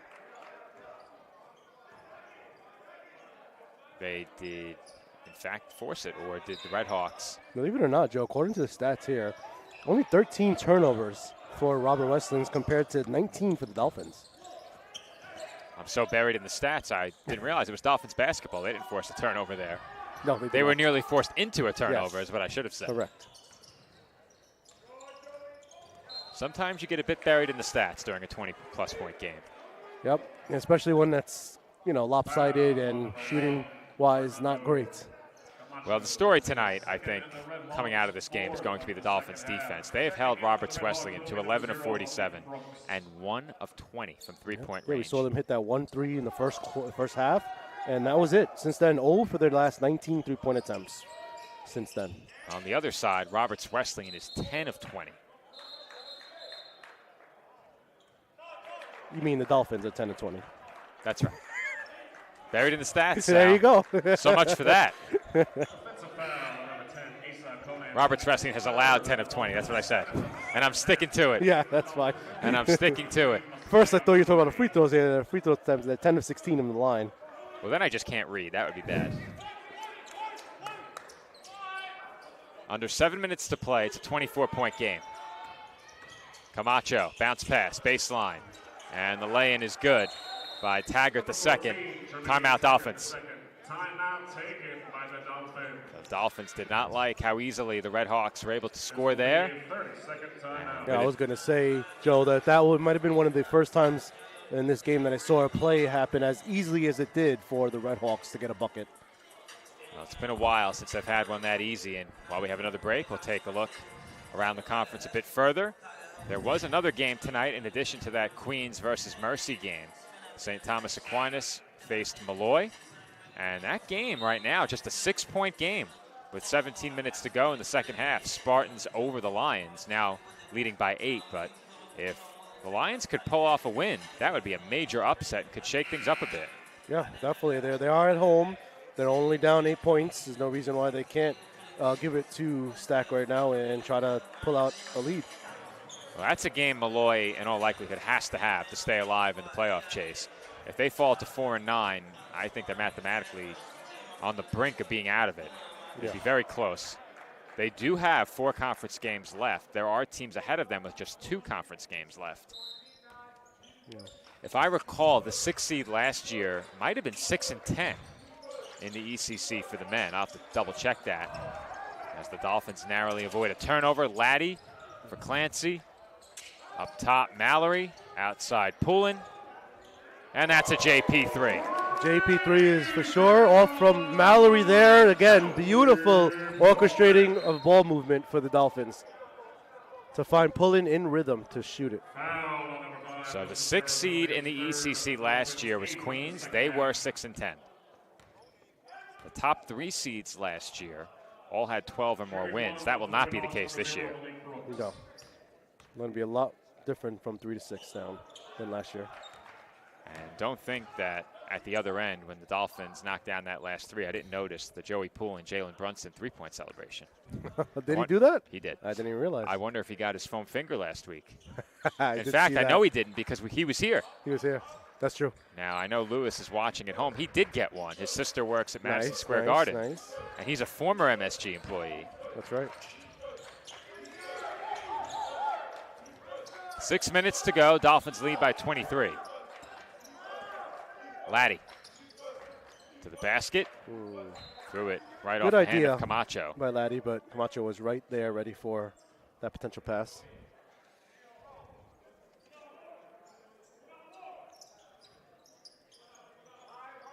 Dolphins will inbound with 15 to shoot. Cyrus outside to Clancy. Laddie. Crosses over. Kicks out. Cyrus open. In and out. Good look for the Dolphins. That one just rimmed out. Camacho to the rim, can't finish, and Mallory has the rebound. That's really been the story tonight, Sal. Roberts, obviously from three-point range, struggling, but at the rim, they've had a tough time finishing. Yeah, both. They've struggled in shooting the ball overall in both facets. When they've created turnovers even on the break, the Dolphins have done a great job getting back and forcing misses. There's another one, and finally the tip-in goes down for Camacho. You could tell that Camacho's frustrated there. He just seems to can't get easy buckets here. No easy buckets allowed by the Dolphins.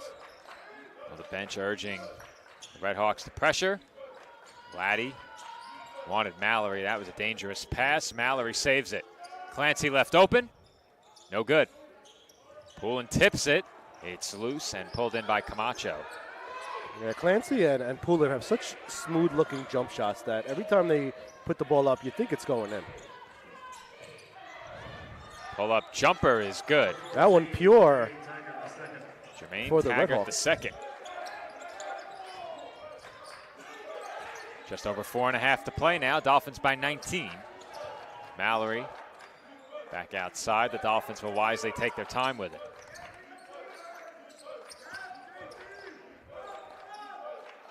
Ziris.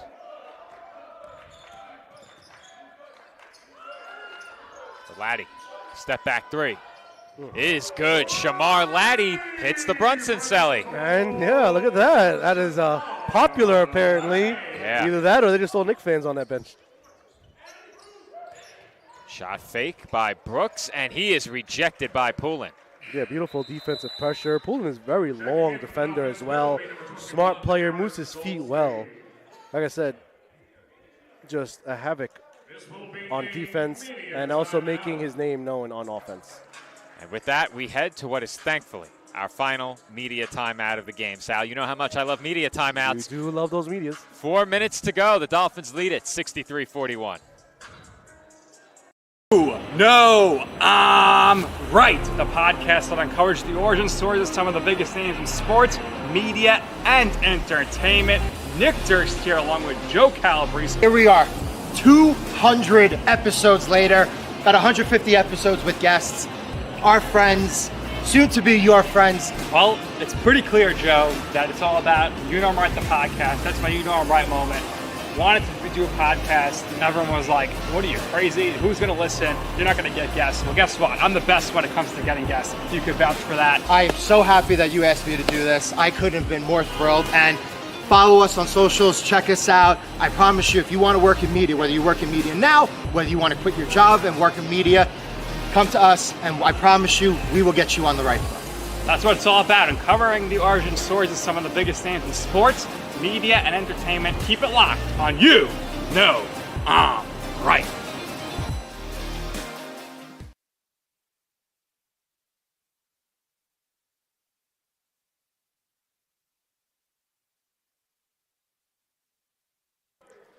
4 minutes to go here in the second half. The Dolphins lead it 63-41 on their way to what is going to be a much-needed conference victory. Dolphins very much were teetering on the brink of the playoff picture entering the night. They put themselves in a much better spot with a victory here today. Yeah. As that three-pointer is no good, a foul was called, and down to the floor went Garwood after the contact. I thought perhaps they overruled it. Yeah, no, I mean, there's definitely a foul by Aaron Goldstein there. Just pulled into the shooter a little bit too much and then kind of landed in his shooting area. And with the bump there, easy call for the official. It's going to be 3 free throws for Red Hawk number 3, Ryan Garwood. And he knocks down the first.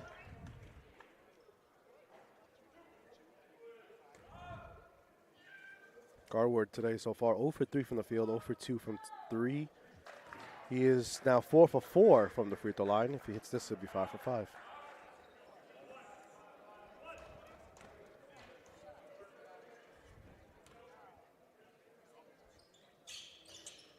And he does, so. Red Hawks within 19, but time quickly running out. They will continue to pressure and try and force the Dolphins into some turnovers, and they need them. Goldstein quickly across the timeline through traffic. Now Ziris. Double dribbled. I mean, I didn't see double dribble there, but maybe he used his other hand.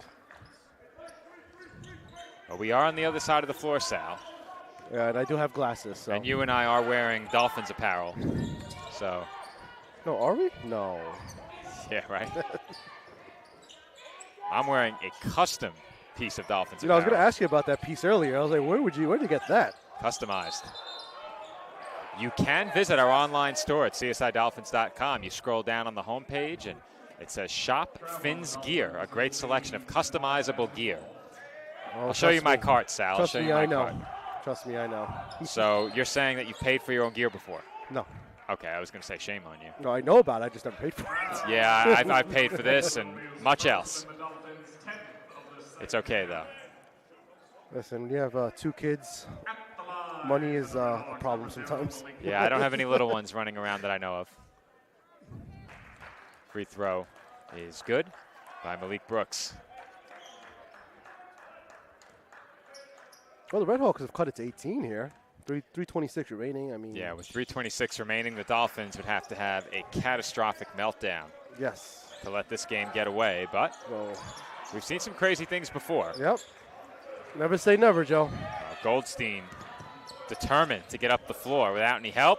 Alley-oop. And Clancy and to Mallory. Almost broke the the shot clock there, but it's okay. We turn back on. We have seen more dunks on that basket than we have seen in probably all of my years of covering CSI basketball combined.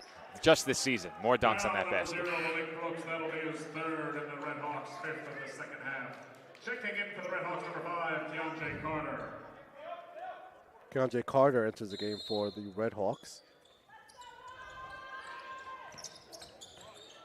Red Hawks do continue to pressure, trailing by 19.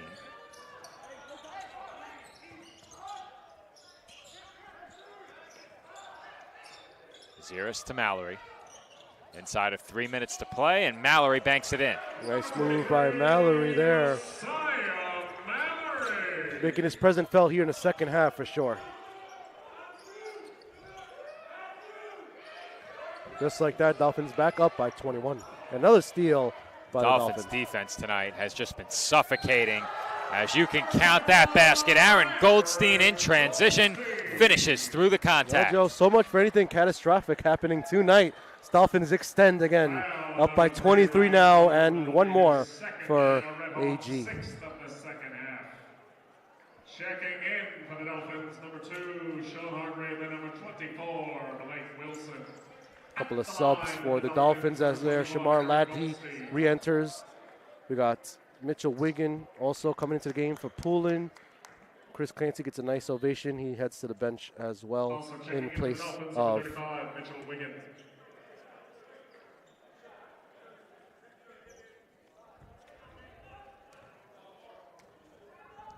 Goldstein to the line, one shot.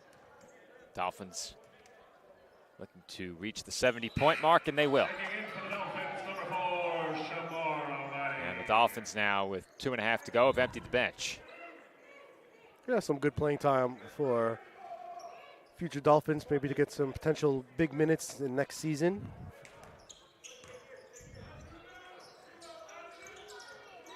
Nothing like gameplay experience, Joe. I always say that. You can practice as much as you want. Nothing like being in a game and getting that kind of experience.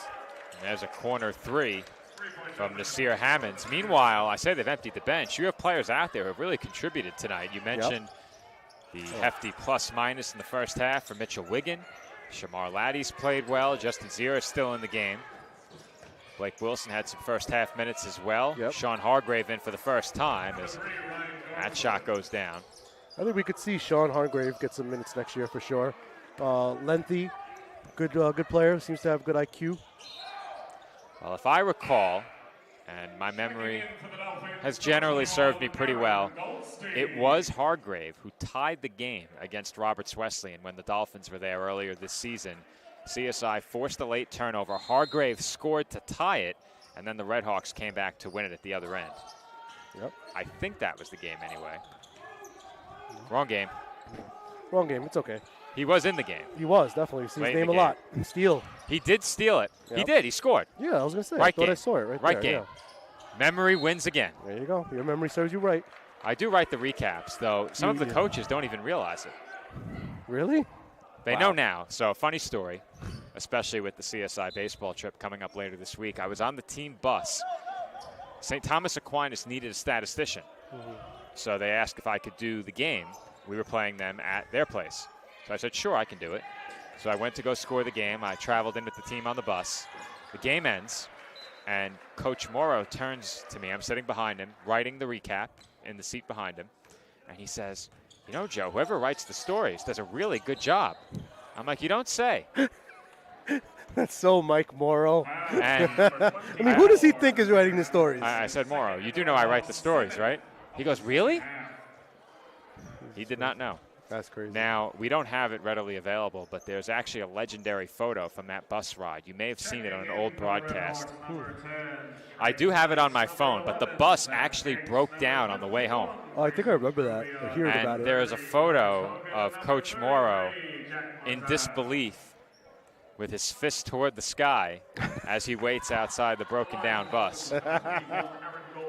That it definitely sounds like Morrow. And I have that photo on here somewhere. Unfortunately, we might not have enough time to dig it up. There it is.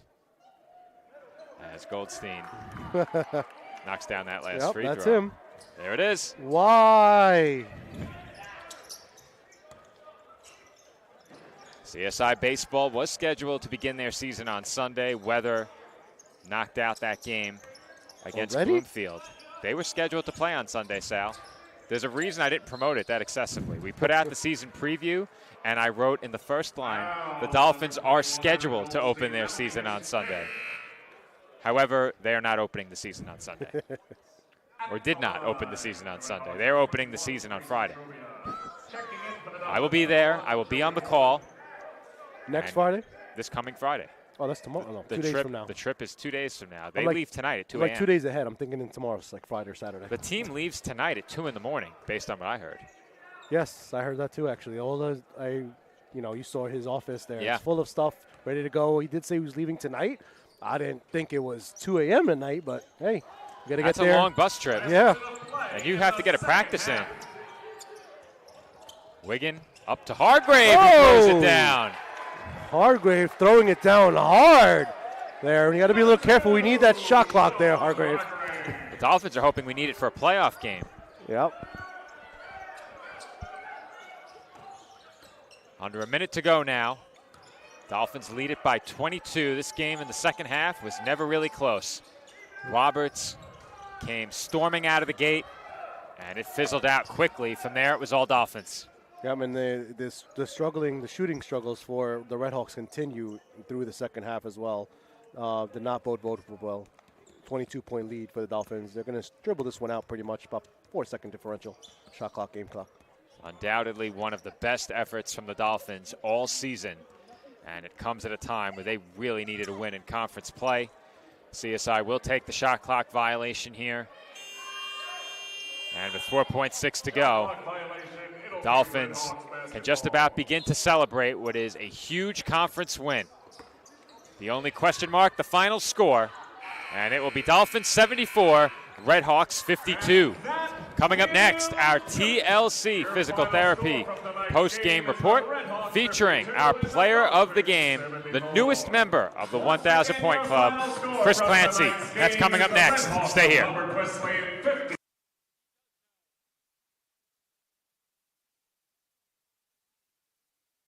Kettle Black on Staten Island, a top 5 wing joint in America by Food and Wine magazine. Serving daily lunch and dinner at the bar or on the floor. Perfect for family and group parties with top shelf drink and delicious food. From great times with good friends. Live sports and watch parties. To Staten Island's hottest nightlife. The Kettle Black features live music and DJs weekly. The Kettle Black features daily and nightly food and drink specials. The best Staten Island has to offer is at the Kettle Black. We'll see you there at the Kettle Black, located on 415 Forest Avenue, Staten Island.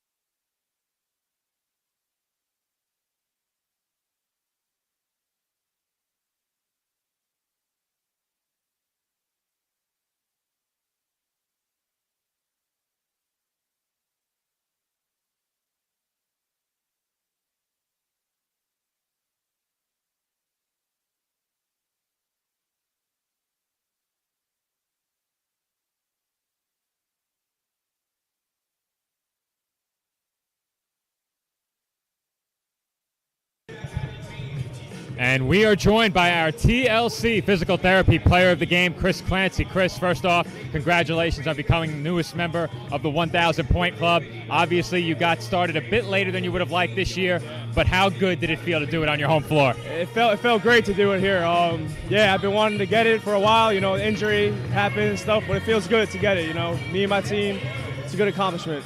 Arguably one of the best wins of the season for the team at a time where you really needed it. How is this team feeling heading into the final 2 games of the regular season, looking to make a push to the playoffs? We're feeling good. Right now we're just going hard in practice, taking 1 game at a time, and we're going to keep doing that. All right, Chris, thanks for your time. Once again, congratulations. The Dolphins with a big win here at home.